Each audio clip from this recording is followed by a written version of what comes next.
Please join me in kicking off today's program by welcoming to the podium University of Nevada Director of Athletics, Stephanie Remp.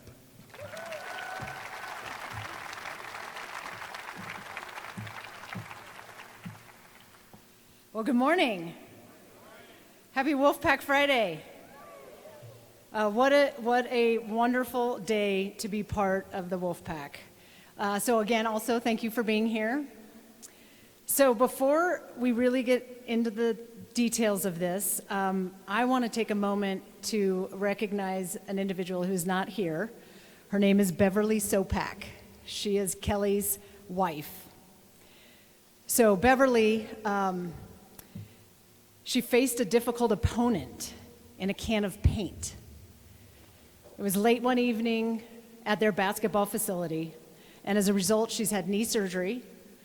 She can't have any weight on it. She's in a wheelchair, and she's about to have shoulder surgery. So the doctor said she could not travel. So there is nobody that is more disappointed about not being here than Beverly. And she also, for me, was instrumental in this whole process. She had been really, really helpful, and it's really unfortunate that she's not here. And then Lauren, Kelly and Beverly's other daughter, the older one, is in Florida. She works for Nike, and she's in Florida, and she could not be here as well. However, we do have the youngest daughter, Leah. She's a graduate assistant on the TCU women's basketball staff who happens to be playing in the Sweet 16 in Sacramento, and I think she literally hitchhiked a ride over the mountain to be here today. So Leah, thank you for being here.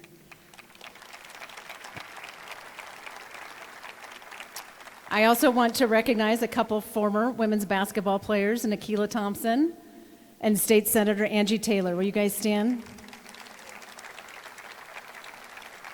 Thank you for being here. Can't wait for you to meet Coach Sopak.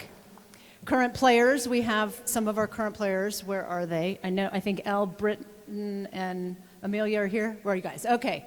Thank you guys for being here. And then lastly, our fearless leader is not here. So President Sandoval is with a bunch of members of the Wolfpack on an alumni association trip to the Galapagos Islands that's been planned for about a year and a half. So he, second only to Beverly, couldn't be more disappointed about not being here. However, we do have a message from him. So if you guys can watch the video. Hello, Wolfpack. Although I had a prior commitment, I didn't want to miss out on today's momentous announcement. And I truly mean this. Today is one of the most important days for our women's basketball program as we introduce our new head coach, Kelly Sopak, which, by the way, is the greatest name ever for a Wolfpack coach. As many of you already know, Kelly's time with this university goes way back. He was recruited to play baseball for the Wolfpack and graduated from the university. So I can't technically welcome him to the Wolfpack family today, as Kelly and his family have been part of our family since the day he first walked onto our campus as a student athlete from Graham, Washington in 1990. I believe Kelly's connection with our institution is important because this is a coach and a leader who has spent his entire professional life honoring those around him, those who mentored and taught him, and those he has since elevated to the highest of competitive levels since then. We have a coach who understands and has a clear track record of how to develop basketball talent and how to lead a program where every player matters, where their aspirations and dreams matter, where their collective talents can be molded into champions. Kelly's teams have been among the best in the country, and the grassroots program he established in 2006, Cal Stars, has had so much success that one writer has said his impact on college basketball in the West has been second to none. And what I admire most is Kelly's story. He has taken his own life experiences and become a great leader because of them. His daughter Leah, who played for him, has said, "He is so many things that I just cannot put into words. He is such a caring man. He will always put others' needs before his own. He just cares to see his players have success." This is what Kelly Sopak does best, and this is why he is going to lead our program to new and great heights. Yes, he has coached the likes of WNBA superstar and Olympic gold medalist Sabrina Ionescu, and he has also coached the likes of players like Lisa Katz, a scrappy floor-burn-seeking guard who might not ever be your first option. Back in January 2010, Kelly was coaching Miramonte High School. The Matadors were in a tough league game with rival Camp Lindo. Kelly's star center had fouled out. The game was into its third overtime. And you know what? The Matadors were not going to be deterred because Kelly did what he always does. He found options. He looked to his guard who never backed down, Lisa Katz, let her have the ball, and then in a play you could not have scripted any better, Lisa Katz drove the lane and hit a game-winning shot. These are the teams that Kelly Sopak creates. They trust. They believe in the precision in which he coaches. Their confidence is in the fact that they are gritty, relentless, and well-prepared. And this is why this is an exciting moment for our women's basketball program, our entire Department of Athletics, and our university. Kelly knows how we can build a winning program, one that will compete for championships. On behalf of our entire university, welcome home, Kelly. We are so excited to have you back in Nevada's college town. And as always, go Pack.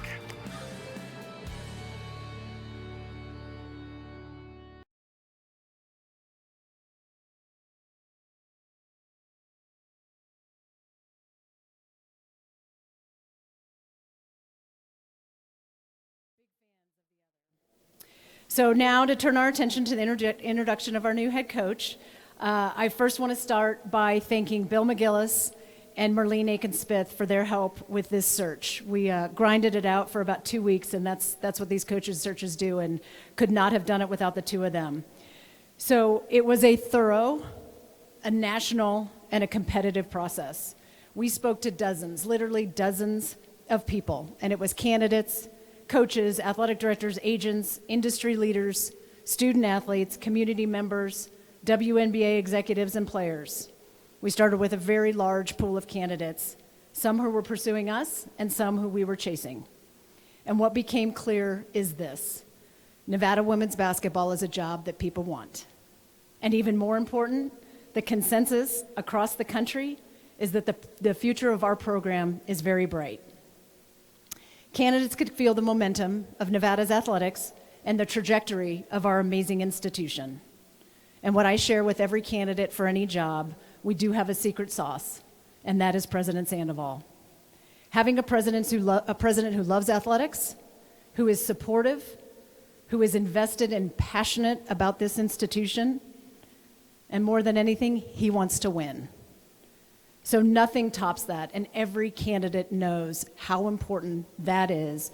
When you can find that kind of support in your president, it is the difference for every program.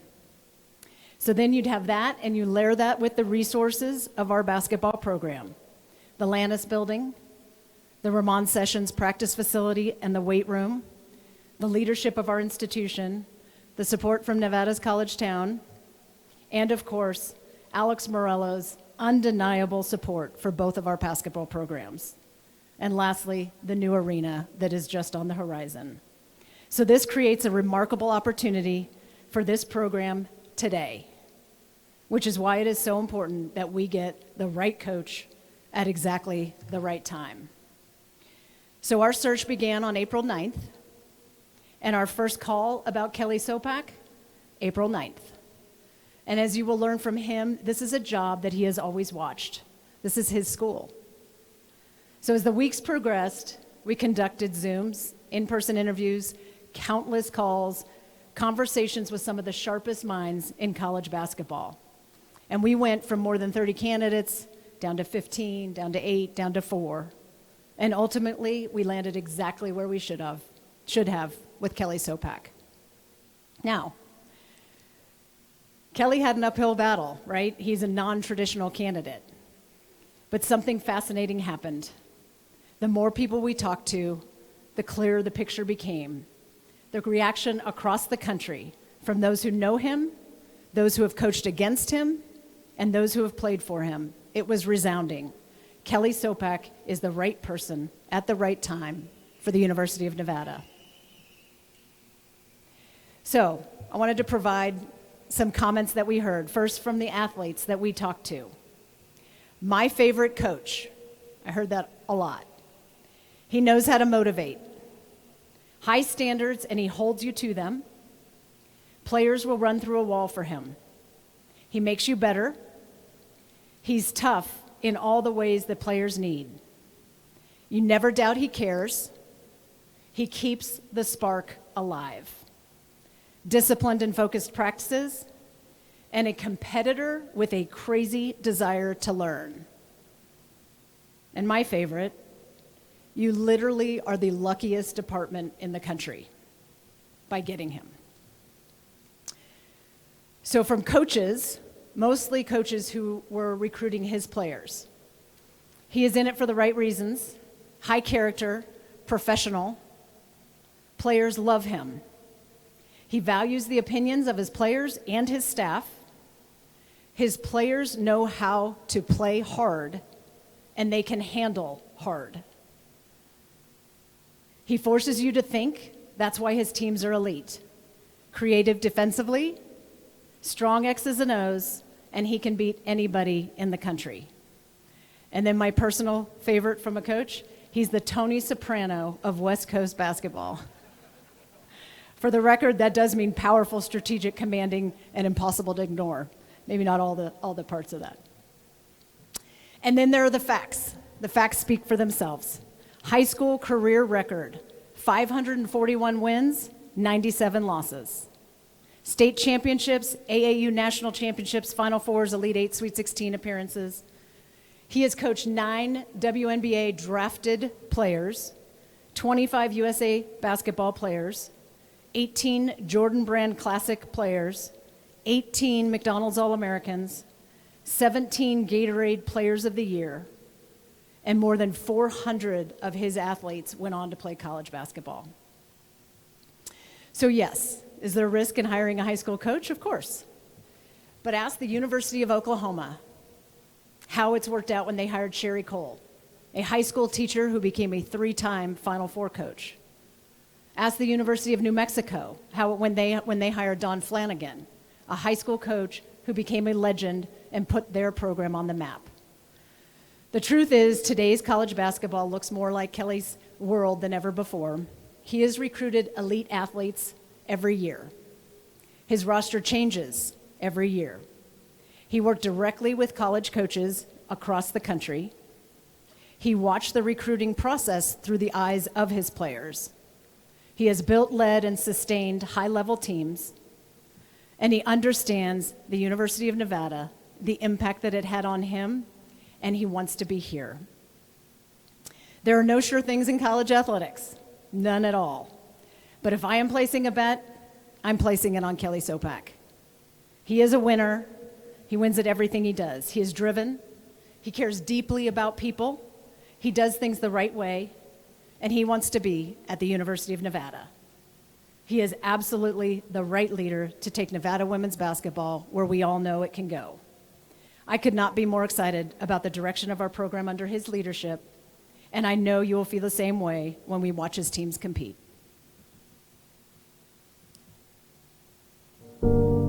I came from a small town in Washington State, and once I was able to get on campus, even back then, which it was so much smaller than it is today, it was just home. It wasn't something that I've really longed to do, to coach in college, but it was something that if Nevada ever had an opportunity, it was something that I really wanted to explore. It seemed like it would be a possibility, and then once that happened, I just put both feet in and went for it. Anytime you're going to coach, you have to have a belief in what you're doing. I love my time here. I love when we win in Nevada, the town, the community, the school rallies around it. That is really why this was the only spot for me. It's not the same if I went anywhere else. It's Nevada, it's Wolfpack, it's who I have been since I was a kid. I want to win here. I want to win here for my school, my town, my community. My goal for the first year would really be that the players have a lot of fun. As long as we're process-oriented and it feels like we're progressing, that to me will define success. University of Nevada, the community of Reno, they want a champion and they want it now. And I want to be the one that can bring that for them. I want this program to be, the Mountain West Conference preseason favorite year in and year out. I want this program to be where if you're coming to the Mountain West Conference, you're looking at the University of Nevada first. Come out now, support us, let us know you're there, let us build something for you, and then we can share in that first championship together. I'm hoping it's going to come sooner than later, but we're going to put a product on the floor that the school, the university, and the whole community can be proud of. Wolfpack fans, it's time! Let's meet your new women's basketball coach. With over 500 career wins, multiple state championships, and a resume that includes 9 WNBA draft picks, 18 McDonald's All-Americans, and more than 400 student athletes sent to play collegiate basketball, his impact on the game is undeniable. From building the nationally recognized Cal Stars Basketball Club to coaching Olympic gold medalist Sabrina Ionescu, his legacy, one of excellence, development, and winning.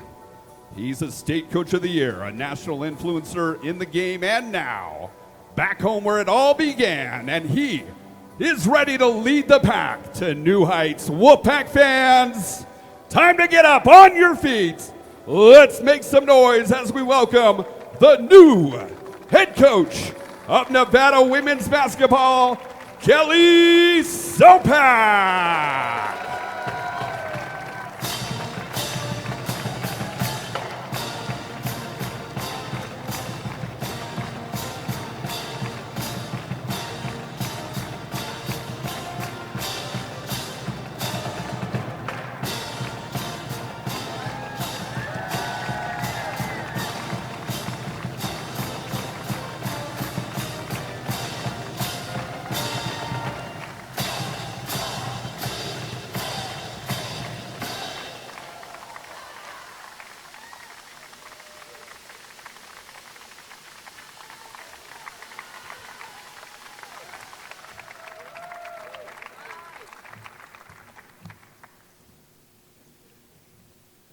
That was a lot.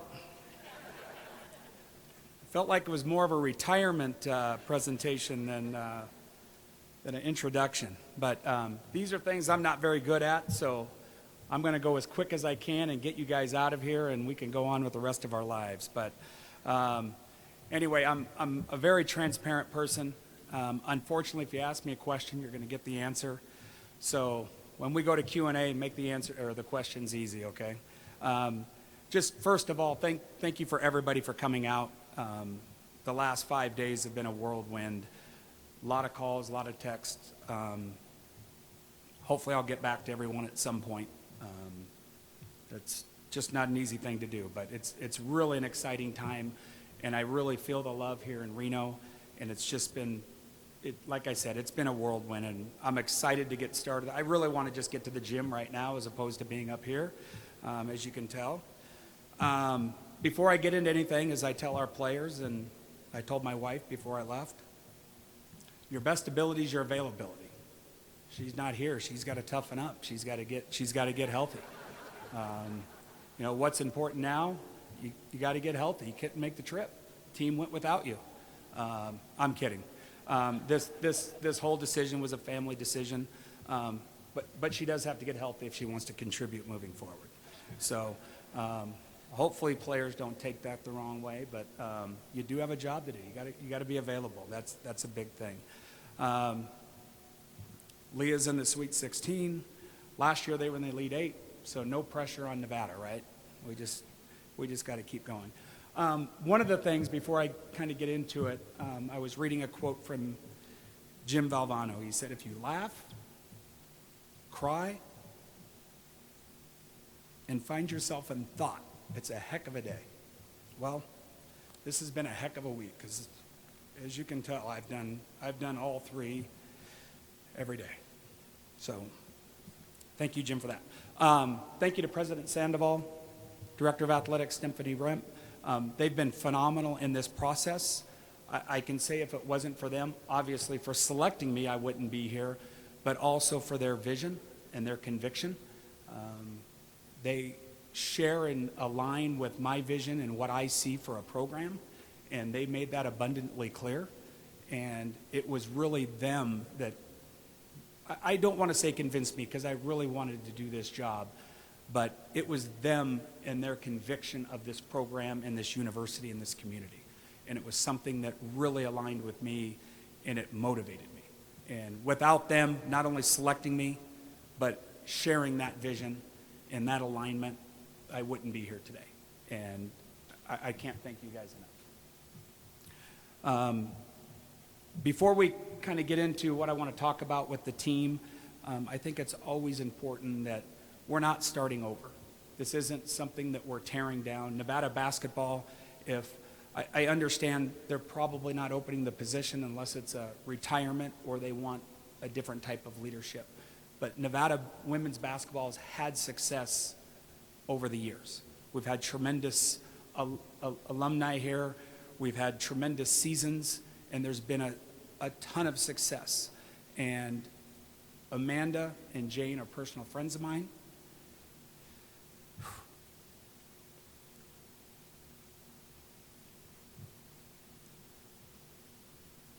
Sorry. But we're going to build on their foundation.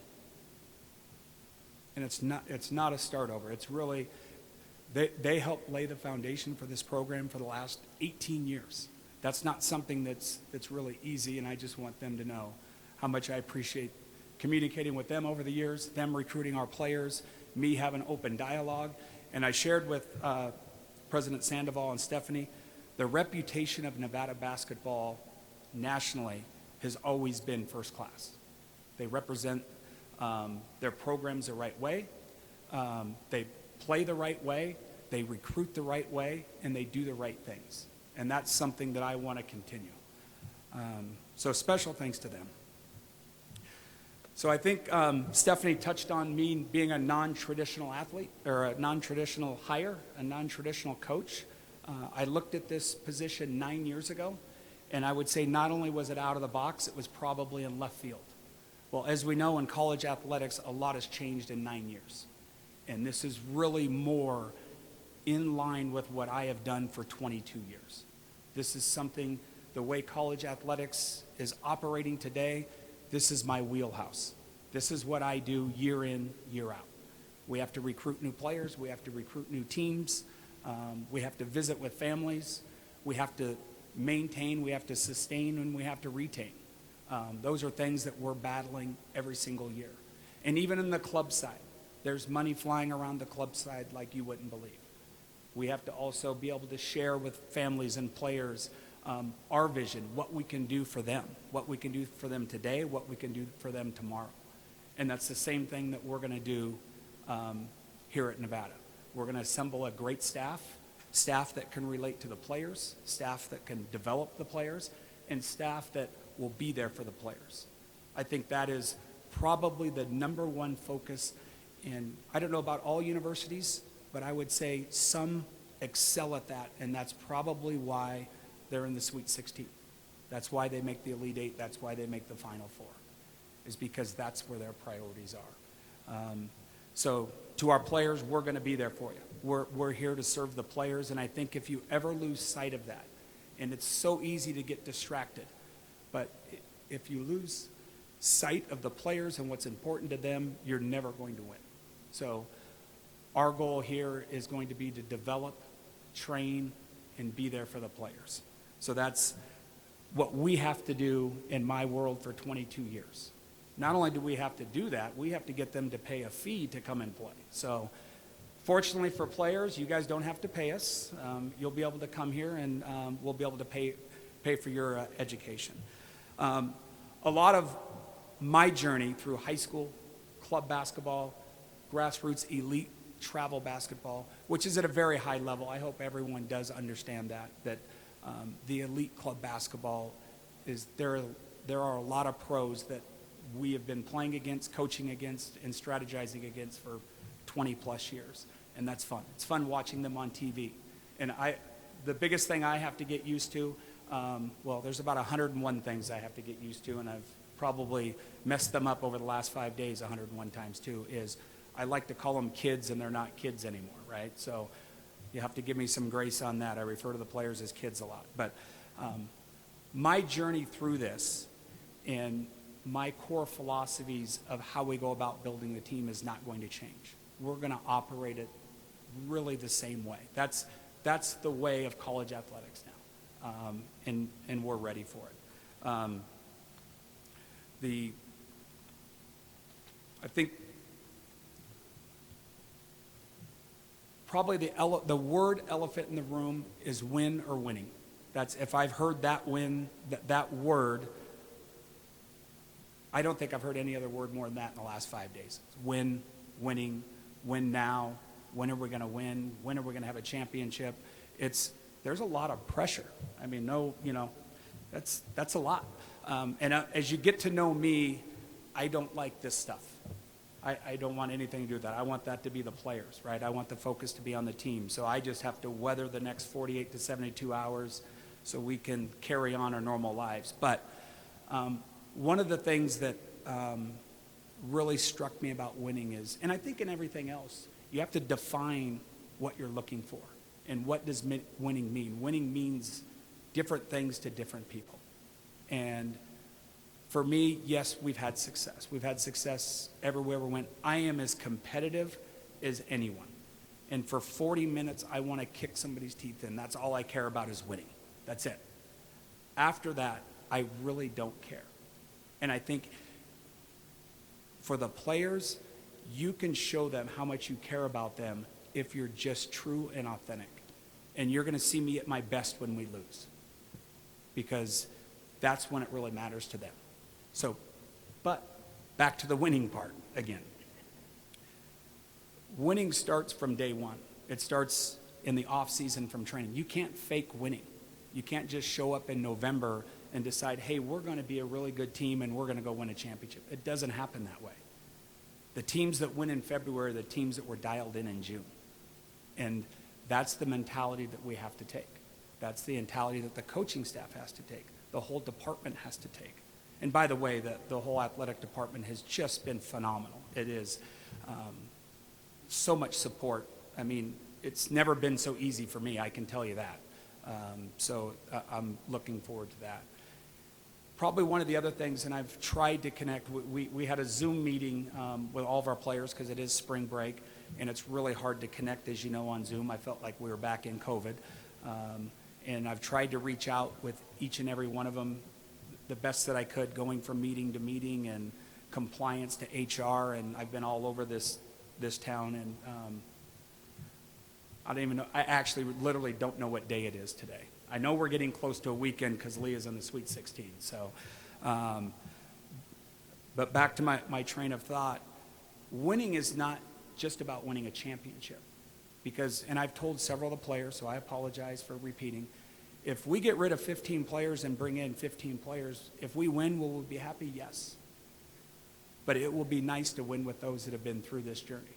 It'll be nice for those players that had a bad season, on the scoreboard anyway. It'll be nice for them to win. That's what's important. The transfer portal is a dangerous thing.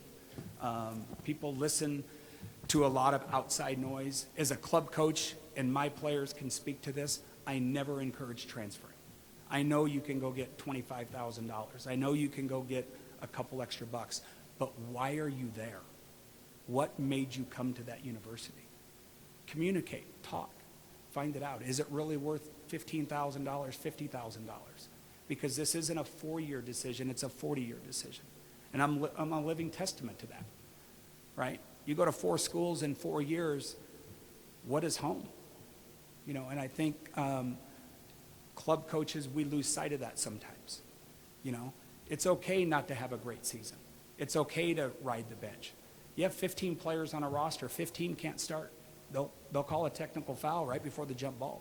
I mean, at least that's what I'm told. I don't know if they can call 15 technicals, but at least one. And, you know, one of the things with our real core values too, and I heard it in the video, is playing hard. And I cringe when I hear that because I think everybody says that. And I always say this to the teams, I'm not the best with my words. I'm not a wordsmith. Sometimes I don't know how to define things. I can't define what playing hard means. I can tell you when I see it, and I can tell you when I don't see it, and I'll let you know. And there's a difference between your heart and my heart. Eventually, just like President Sandoval and Stephanie, we're going to align on what playing hard is, and you're going to love it. Because if you can play hard and you can play my hard and that becomes our hard, then nobody can beat us, at least in that aspect of the game. So that's what our teams will, that's the style of play we'll have here at Nevada. One of the things, and all of you know this better than people outside of here, is Nevada grit. What does that mean? And just like playing hard, just like winning, it has a different definition for everyone. And again, I don't know how to define it, but I will tell you when I see it. For me, it's going to be in practice. It's going to be in our preparation. It's going to be in our behavior, in the classroom, in the community. That's probably the best thing. And even I've talked to our staff as we're assembling it. It's not good enough just to be a good staff to our players. We've got to be a good staff. We have to be a great staff in the community and at the university. We want every sport to say the women's basketball staff is the best staff on campus. We're competing. No one else knows we're playing that game, so we should win, right? We should be able to go out, and if it's the golf team or the softball team, they should love us because we're going to support them. And if we're not doing that, why are we here? Why are we coaching? Why are we mentoring? Why are we at a university with so many collegiate sports? I think if you're going to get into something, you've got to get into it with both feet and love it. And I think that becomes contagious. That's the positive attitude. And it's the same thing as a team. I've shared this with a number of players. I don't want you to go speak on my behalf and tell people this is great. But if you feel that it's great, you feel that it's positive, you need to share that. It's like a Google review or a Yelp review, right? If you had a good meal, share it. Don't just share the bad things. It's too easy to share bad things. Share the good things. Because there's players out there that don't know which way to lean. There's staffs, there's teams that, am I positive, am I negative today? Well, if you're positive, be positive. Be positive around those that are positive. That's what our staff is going to represent. That's what our team's going to represent. And our players are going to represent that. And quite frankly, if we have players that don't want to do that, well, they should probably do it somewhere else. And that's not mean. That's just being true. No one wants to be around negative people. So that's what we're looking for here. We're just looking for that positive excitement. Team identity, we have to compete. We've got to compete each and every day in practice. And that's, competition is, it's a meritocracy. We're going to find out who wants it, right? Who wants to compete? Those are our leaders. Those are our winners. And then once again, we want to earn the pride of this community. You guys know all this. This is a great town. This is a great basketball town. There's nothing like it. This is a unique gem in college basketball. So we're looking forward to that. I also understand kind of the moment of urgency. Again, I don't know if I mentioned it, but I've heard the word win a few times. So this is a pivotal time, I think, for our program, for this university to come in here and start winning.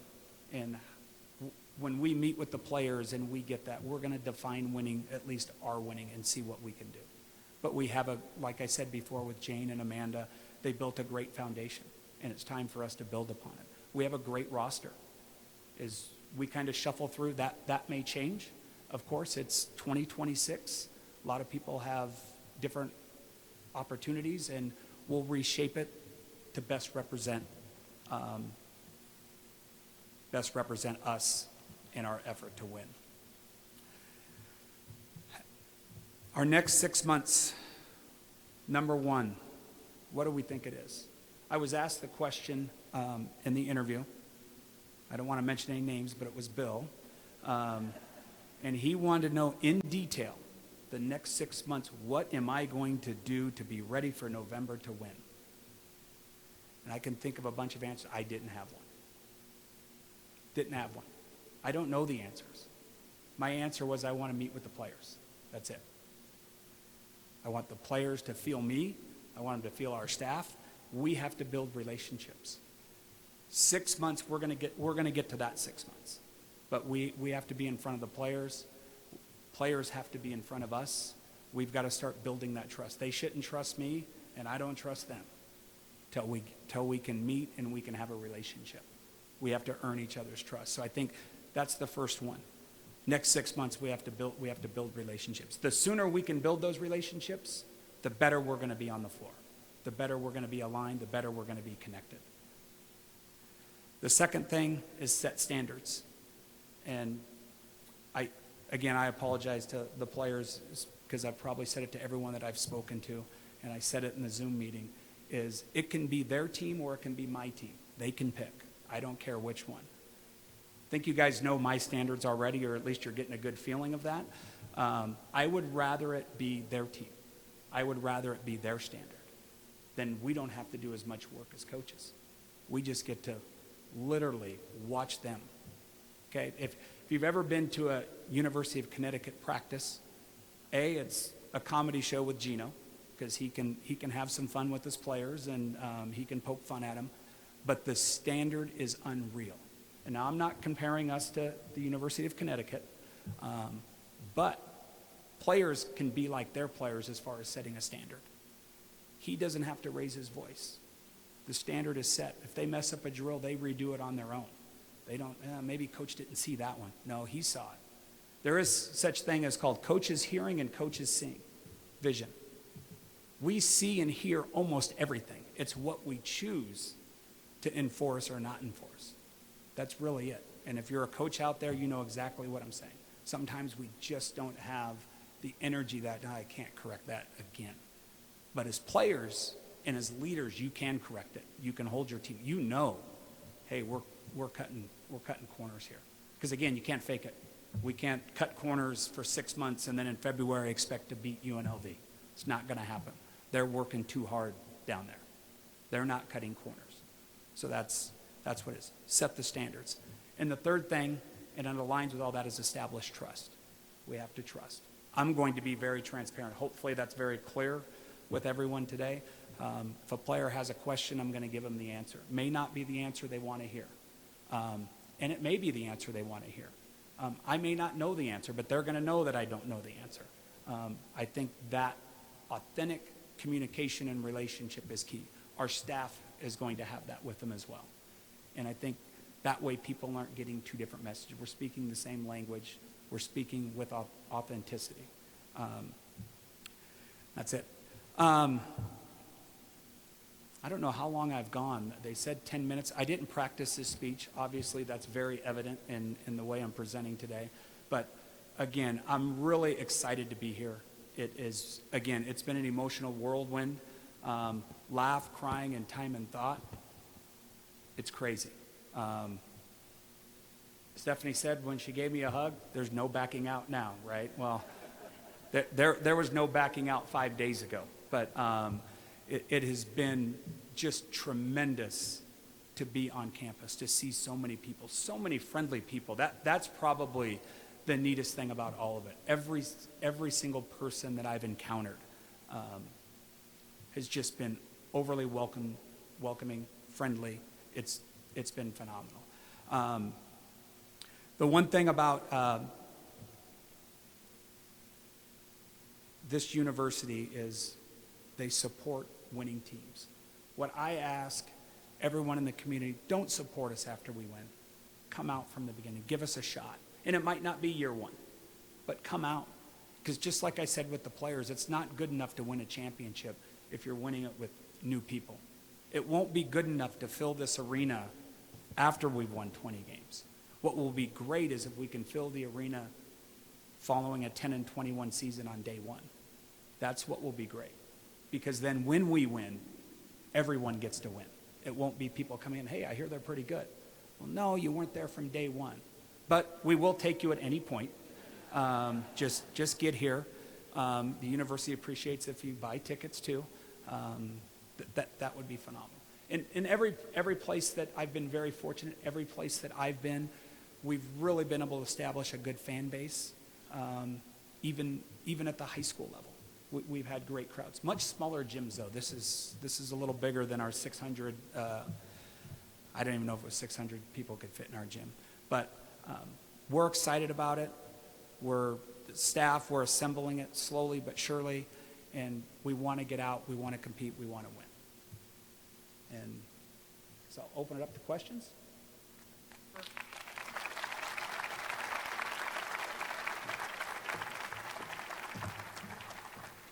like to invite our photographers, still photographers, for the photo op with Coach Sopak and Stephanie.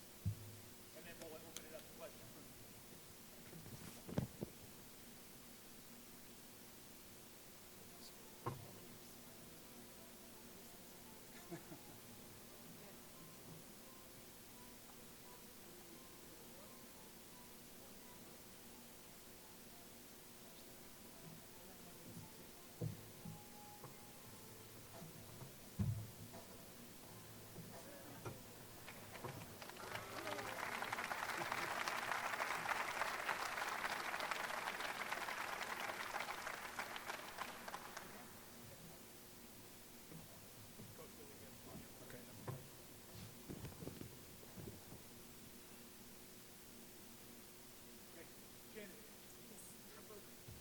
Hi, Coach Sopak, Shannon Kelly with Nevada Sportsnet here in Reno. Congratulations on this opportunity and being back here at your alma mater. If you could just speak on what it means to be able to now represent your alma mater on this level. Thank you, and nice to meet you. Like I said earlier, and I said in the press conference, this is, college coaching was not a dream of mine. It really wasn't. I was impacting probably more lives at the grassroots level, but this was the only school that I wanted to coach at. This was the one that is home for me, and to be here, to be, back really where I grew up. This is where I met my wife. This is where we bought our first house. This is the first college community I was associated with. It means everything. And I don't have to root for the Wolfpack because I'm a coach. I've been a Wolfpack fan since 1989, so it really does mean everything to me. You mentioned as well the foundation being set from previous coaches that were here. Just how motivated are you to continue building that foundation now as Nevada enters this new chapter in the Mountain West this fall? Well, I may have mentioned it. I'm very competitive. I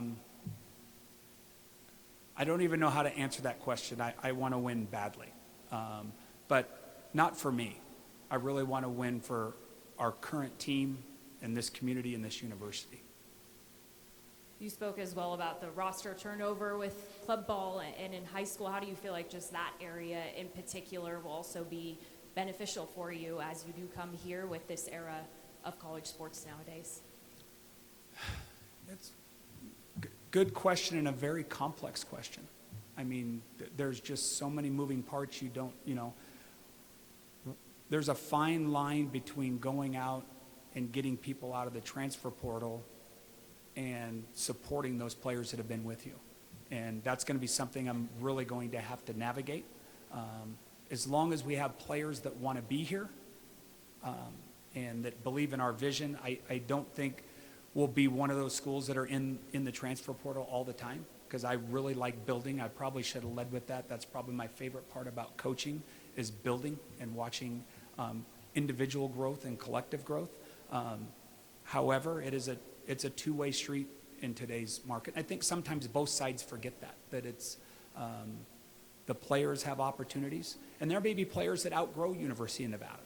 And that's the one thing for me, is I'm going to support that. I'm not going to hold something back. If there's something so clearly better for the individual and the family, we want to be supportive of that. So that's when we can utilize the transfer portal in our favor. But ideally, in a perfect world, I would love to grow a very organic team and maybe fill in a piece or two that we need to get us over the hump. You mentioned it a little bit as well, but just could you describe your coaching style, and when fans come to watch games at Lawler Event Center, what type of team they'll see on the floor here? Yeah, we like to play up-tempo. Up-tempo. You really want to create a player-friendly environment. We are going to be disciplined and we are going to be execute, because I do believe that in order to win the big games, you have to be aligned, you've got to be able to execute, and you've got to be able to be disciplined. But you've got to allow players the freedom to make plays, because ultimately, players win the game. I can't X and O up a conference championship. It's never going to happen. We have to get the right players, try to get them in the right spots, right opportunities to make plays to win it. I always say this, when we lose, it's my fault. When we win, it's because we have better players. And that's something I'll keep going with this group. Stephanie Remp had mentioned all of the support for men's and women's basketball with the Morellos and the new Nevada Arena on the horizon, the Lannis building, and et cetera. Just how much more maybe was it intriguing knowing that where women's basketball can continue to grow, and especially because you will have this arena to yourselves in a couple of years? Yeah, that was a big selling point. I've seen some of the renditions of it. It's going to be the nicest college arena in the country. I mean, no expense is spared on it. Our biggest challenge on the women's side, we have to get enough people to warrant going in that building. If we keep drawing at 1,500, we're going to be at Lawler for a long time. Our goal is, can we build our program to a point where we can get 5,000-6,000 fans out here so we can go to the new arena? The men already get that many fans, and deservingly so. They're a winning traditional program, and I think that could really be a separator for us. Thank you. I appreciate it. Thank you. Chris Murray with Nevada Sportsnet. Again, congratulations on the job. I know you got emotional a couple times during your speech, I guess. Where was that emotion coming from? Is it being back on this campus? Is it making this jump in your life and your career, or somewhere else? Really, combination. I got emotional driving up 5 days ago. I remember the first parking spot that I got a ticket in. I saw the parking spot where my car got booted. So there was still some anger in there about that situation. But no, I think it's just, seeing everybody. There's a lot of work ahead, Chris, and, all that emotion. This stuff I don't like. I really don't like the focus with me. I told the staff before coming in here, let's just get through this. But no, I wear my emotion on my sleeve. I try to hide it the best I can. I'm a tough guy, but you throw one pebble in my way and I'll cry. So. And a lot of your former players did give testimonials on the impact you've had on their life. I mean, what did it mean just to be able to see that the reason that a lot of people get into coaching is being represented now from people who you have helped grow throughout the years? It means a lot, right? And a lot of those players I've stayed in contact with.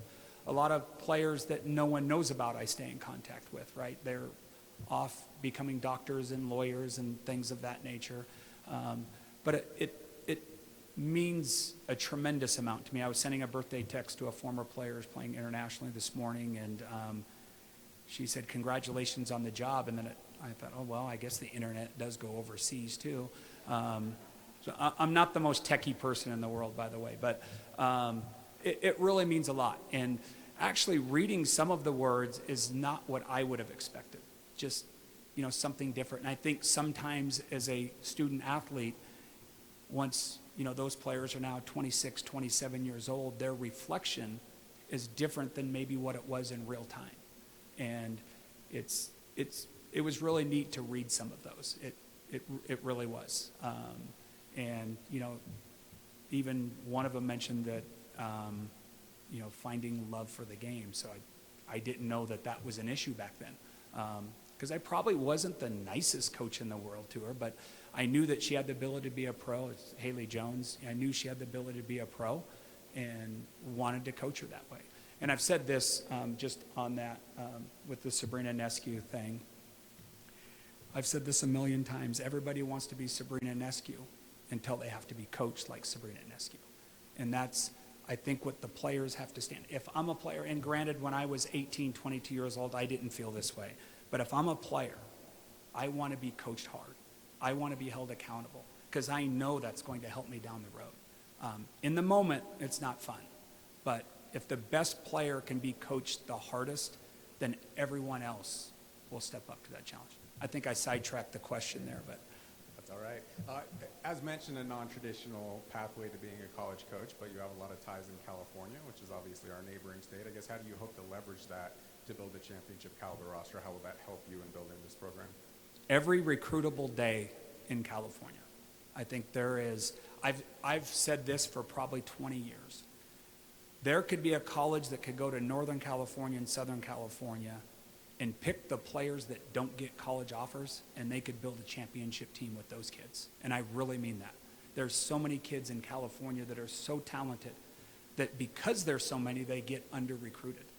And trust me, we don't want to get all the ones that don't get recruited, but there's that many players in California. And a pretty strong wave coming through Northern Nevada as well in the coming years. I guess just your thoughts on the level of high school basketball in this region and how you hope to supplement your roster with local kids. Yeah, I think, local players, Northern Nevada had a little dip a while back, but now they've got great young players are coming through Northern Nevada.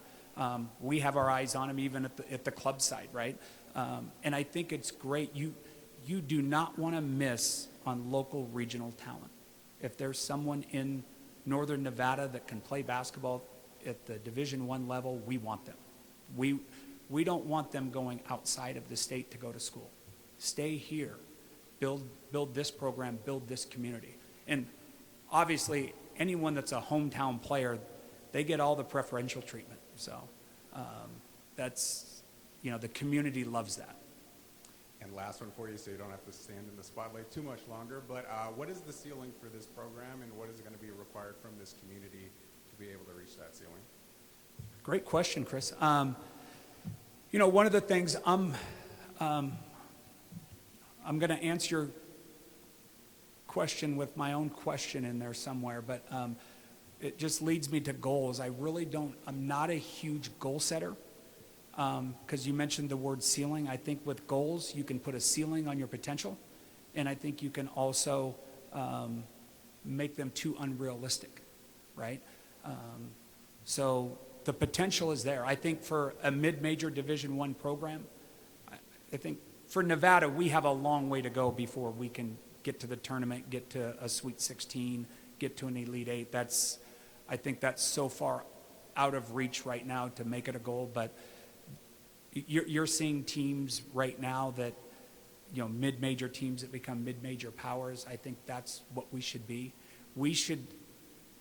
Our goal should be, we want to be the team that one of those Power 4 teams does not want to play in that first round, right? When those brackets come out and whoever it is, and they see University of Nevada on there going, God, I just didn't want to play them, right? They may be 30-point favorites, but they don't want to play us. I think that's, I think if that is the reception we get, that is the perception we get, then we're doing the right thing.